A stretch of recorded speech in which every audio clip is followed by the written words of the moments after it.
Israel is admitting that the previous operation failed. Look at this. Israel is now fully and clearly admitting that Operation Strength and Sword failed and it did not meet the plans. And now the new round of operation has also been given a new name, Gideon's Chariots. The voluntary transfer program for Gaza's residents, voluntary, especially for those who will be concentrated in the south outside of Hamas control, will be part of the operation goals. Look at how many things there are in this title. Firstly, thankfully, alhamdulillah, Israel is admitting that they failed. You know, some people were, you know, when I used to say that this is a whole failure and people fail, this like, oh, what are you talking about? Look, they destroyed the destruction to cover up the failure. Now, thankfully, they're saying failure. Okay. Then, well, what have you been doing all of this time? What kind of a message are you sending to the world?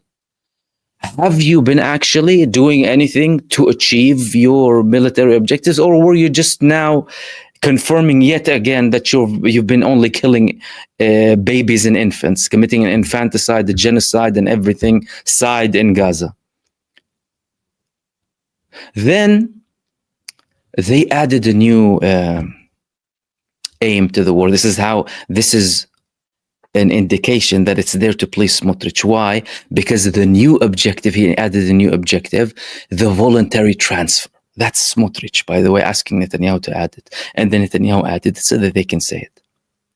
But the really interesting bit here in this sentence is, and that's an article in the Israeli Ma'arif, by the way, translated to English, is that especially those who will be concentrated in the south outside Hamas control. Did you see how everything goes the opposite way? They were saying Hamas was eliminated from the north, then we need to go to Rafah. They were saying that from the beginning. Then they went to Rafah. Then they started to say Hamas is back in power. And then went back to the north. And now they're saying Hamas are no longer in the south. What are you talking about? Don't you have any sort of common sense? Like they have dementia, the people who are writing this and the people who are stating this, or that they lie so much that they start to believe their lies. Thankfully, some of them admit in Israel that Hamas has never been dismantled.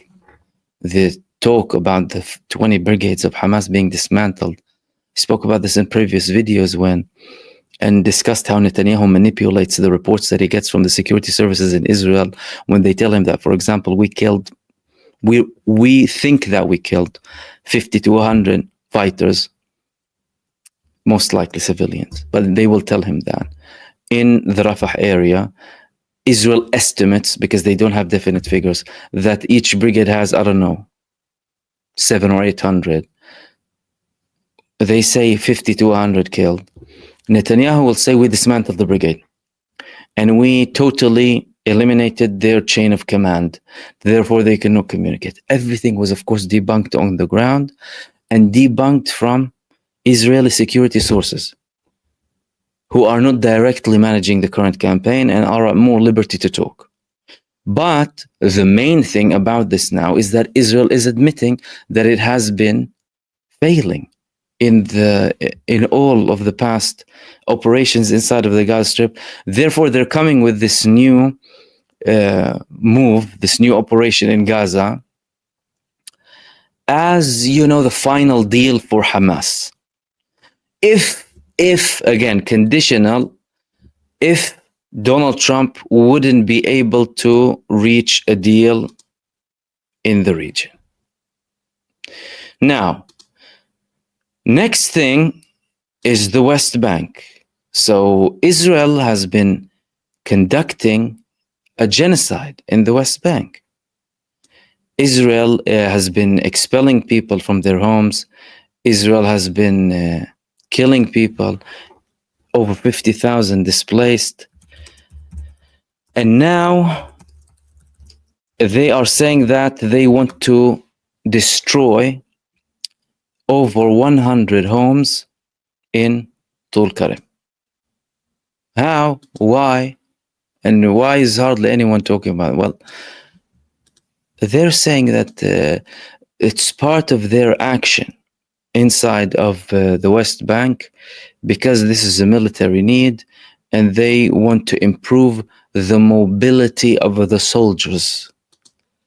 They want to improve the mobility of the soldiers. Therefore, they want to demolish 100 homes in Tul Karim and Jenin. Do you know what's 100 homes? 100 families. People living there.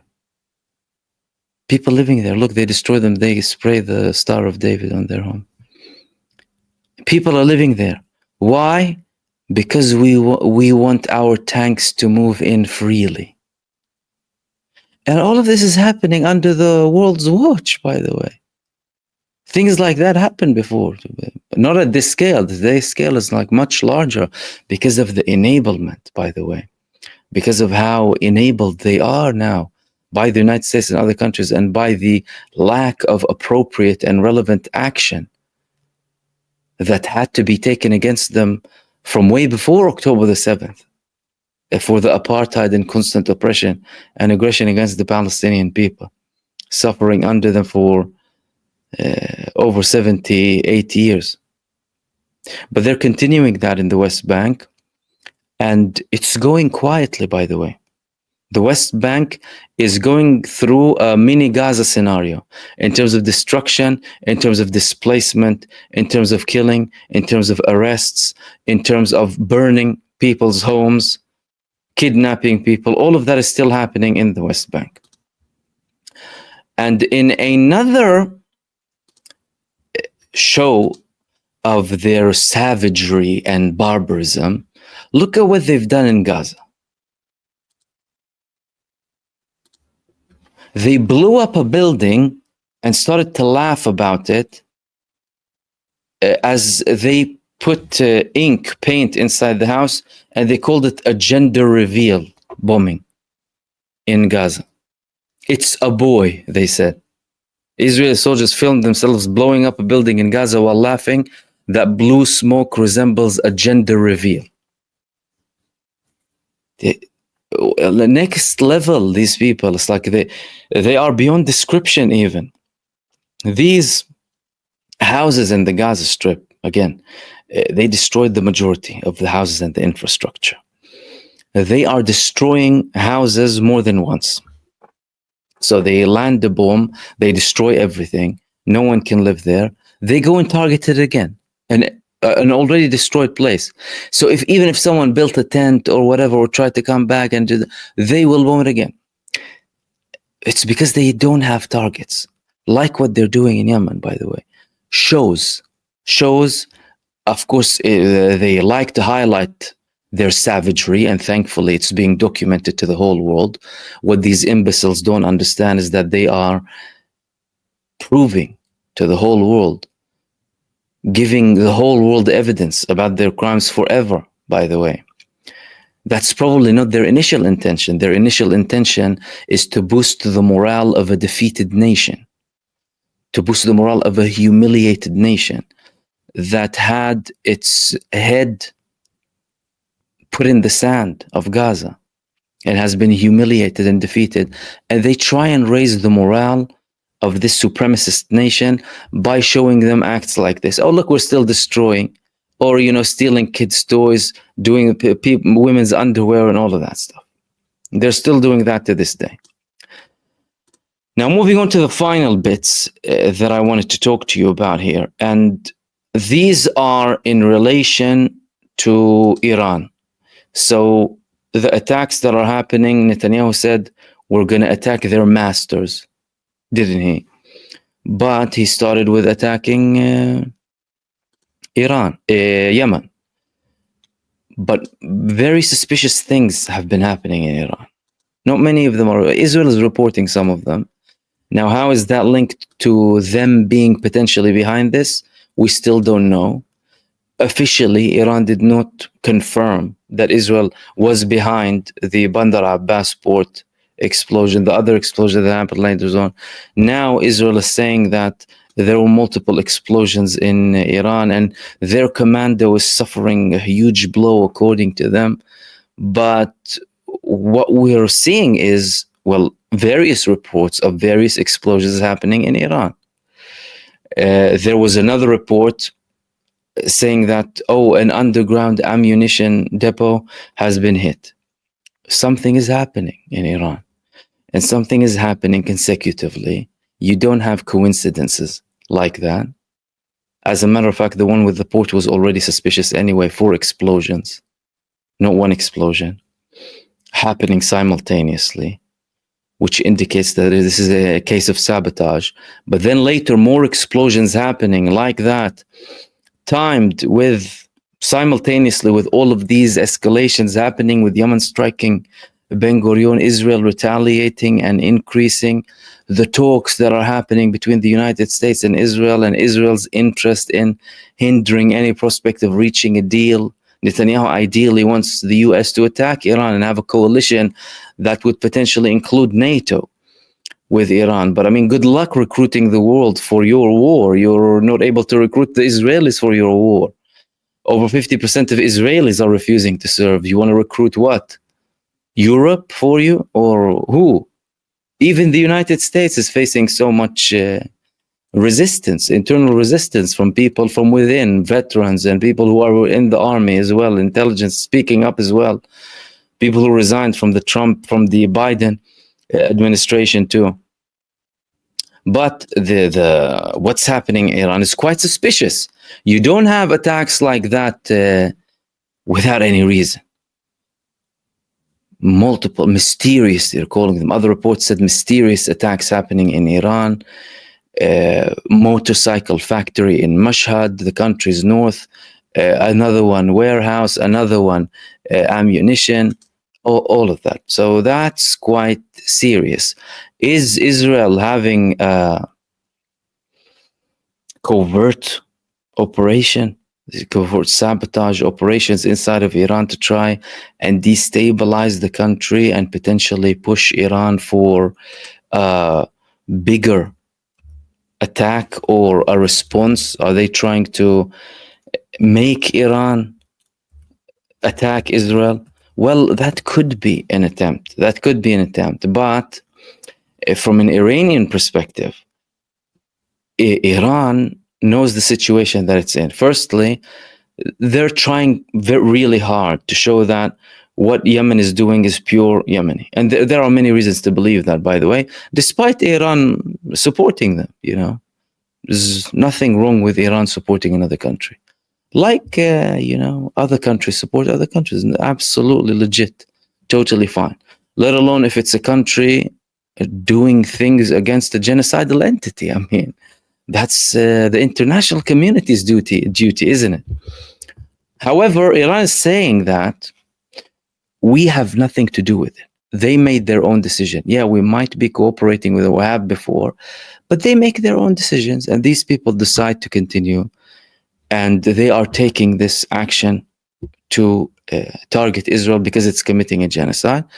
We have nothing to do with it. We attacked Israel. We attacked them twice, but we attacked them as a response to their aggression against us.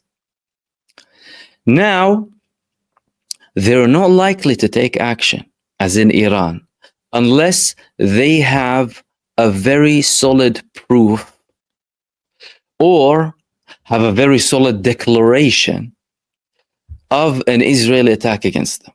That's not to say that they're not in a position to, but no, they are in a position. As a matter of fact, international law grants Iran and other countries to conduct a preemptive strike against Israel. Why? Because Israel is a terrorist entity committing war crimes with a wanted war criminal and threatening its region altogether, constantly carrying out strikes against everyone. In Gaza, the West Bank, Lebanon, Syria, Yemen, Iran, threats against Jordan and Egypt, threats against Saudi Arabia too sometimes. This is a country that is a destabilizing force, a genocidal force. Therefore, Iran is entitled to carry out a preemptive strike whenever it wants against Israel. But that clearly isn't the path that it chose, for multiple reasons, for internal politics reasons, for reasons to do with their general approach of not really wanting to be in conflict, but wanting to dispute, to resolve disputes through peace, by diplomacy. It's Israel and its backers who constantly have the hostile approach towards Iran, towards any other country that has any level of independence and acts based on its national interest, its people's interests, and has full sovereignty, and doesn't shy away from declaring that, and doesn't lick the boots of anyone. So if they come up at some point in Iran with a proof, evidence that, look, Israel indeed did this operation, or if they don't, but say, we have no doubt that Israel conducted this operation and they said they're going to attack us, therefore, bang. That's the situation where Iran could attack Israel. Unless that is, Iran surprises us, like they surprised us back in April 2024. No one thought, hardly anyone thought that Iran would attack Israel in April 2024. Even I myself said that. I said, I don't think Iran would attack Israel before they attacked them. In April, they conducted one of the largest, not the largest at the time, drone attacks against the country with, of course, ballistic missiles. Then that was followed by the October. So that was called True Promise 1. Then October followed. So notice they gave a gap, that there was a time there, half a year. And now we're just half a year from October 2024, meaning similar timeline. Now we already passed the timeline that Iran had between True Promise 1 and True Promise 2. This could be also another signal that something might be coming close, especially if the talks with the United States deteriorate. If Iran sees that Trump is really not that genuine, he's not interested, and he is in the pockets of the Israelis, if he is in the pockets of Netanyahu. Because what we've seen so far is the United States is a foreign agent. Every United States president is a foreign agent for Israel. They do things for Israel, prioritize Israel. They send more money to Israel than they do for their own people going through catastrophes and hurricanes and disasters. So if they reach that point in Iran, they might say, okay, it's going to fail with the US. They gave everyone evidence. So if there are any certain voices internally in Iran that don't necessarily want more, I mean, many people don't want more anyway, but who will criticize them, look, we sat with them. First, we had agreement, they withdrew, not us. We spoke with them before, we spoke with them again, we gave them another chance. Look, they withdrew. What are we left with? So understand our position. And in relation to international law, by the way, Iran still plays that very clearly. So with every attack that they conduct, they will tell you this was based on international law, and they give references, UN Charter, and that's why when some European countries, when some genocide-supporting ex-colonies, ex-enslavers of other nations started to criticize Iran for retaliating against Israel, they didn't say they breached international law. They said we condemn Iran's attack against Israel. But they didn't say they breached international law, because they did not breach international law. They did not breach any line of international law. So if it reaches that stage, or if Israel, during any process with the United States, goes and actually conducts an attack against Iran and admits and takes responsibility, then we will see an Iranian response, unless, again, there would be a surprise.